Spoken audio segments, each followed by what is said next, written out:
Well, Sagittarius, it's always a good thing, sometimes a great thing, when the sun is seen to be moving here in the upper part of your horoscope, as it is throughout this month of September. And a lot happening, not just with the sun. If we start to animate this chart, we can see the financial aspects kicking off the month with the moon and Pluto here in that triangular aspect to the sun, showing some definite gains and an intensification of your, I guess, focus on money. Later in the month, you're going to see a lot of these planets moving up into this upper part of the chart. Around the 5th and 6th, Mars is going to move up here, as you can see.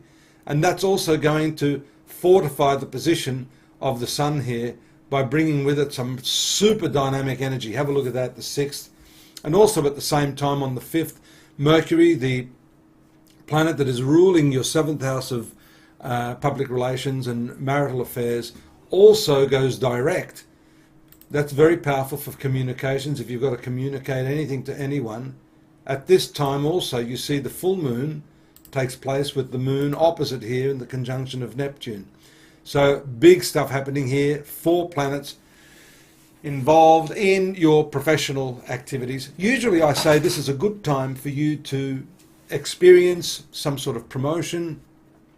If it's not forthcoming, I'd be holding a gun to your boss's head, because you probably deserve it. You're hard working at this time, as shown by Mars, and you can enjoy the work that you do. There's a lot of energy and drive, vim and vigor, and also, as we see here, as the moon moves into this 5th house, some really creative upswing, beautiful triangular, what we call a grand trine, in the conjunction with innovative Uranus over here. Look at that. That's taking place in 9th and 10th. The health part of the month is around the 11th and 12th as it moves through this 6th house. And then negotiations, business partnerships, which are challenged at that time by these planets when moon moves through your 7th house. Let's keep this moving, because as I said earlier, you're going to see all of these planets moving up here into the 10th house. That's significant. That's probably the time, pardon me, when we see possibly too much on your plate. See this date here, it's the 15th. So from around this time, you're going to see the moon move up here along with Venus into this 10th house. That's the time you've got to be a little bit careful, saying yes to too many people. There we go. Venus is still taking its time, but there's the moon, there's Venus moving in just at that point on the 20th. See that? Don't you love this? It's great to see the beautiful patterns that are formed in the heavens over your horoscope, Sagittarius, and how they're impacting upon you. So what I said here, not only, let me just direct that a little bit more there. That's the new moon. Just as the moon passes over the sun, 1, 2, 3, 4, 5 planets in your 10th house.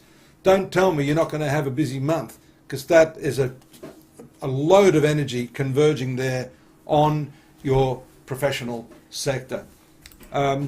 Social activities start around this time, 21st, and then around the 23rd, look at that, there's a beautiful conjunction there of the moon and Jupiter. That's very, very lucky. The 11th house is not just friendships. The 11th house is also financial gains. And look at this, there's a triangular aspect to your past karma. So something good could happen around this time for you, leading up to the perfected conjunction, along with the 9th ruler, the sun. Let's watch that move into your 11th house there.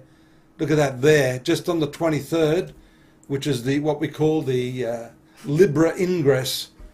And so this is a month starting around the 23rd, 24th, when your social activities will really be powerful, and some good luck and income can be had from that. A little bit of a down period here, as you can see, when the moon makes conjunction with Saturn. That has more to do with the way you view yourself. Stop having those thoughts. Just appreciate yourself for who you are. Back here, around the 28th, the moon swings back around to the conjunction with transformative Pluto. You could do something very different with your money at that time. Second house is also family. So that's one to look for. And you could mix things up here and want to do something quite radical to change the way the family structure's been operating. Third house of communications, on the 30th there we see Let me get that back there. That's the last day of the month. There's only 30 days in September. We do see here a trend starting at the very end of the month, this passionate conjunction of Venus and Mars in opposition to Neptune. Be careful of romance in the workplace. Romance generally too can be under a bit of a shadow, under a bit of a haze when we've got this spiritual but nebulous Neptune making impact to this very passionate combo here in the upper part of your horoscope. Take care. Till next month, I would suggest you take a closer look at what's going on with these planets at astrology.com.au. Subscribe here while you're at it, please. And then I'll see you here next month again for more. Take care. Good luck.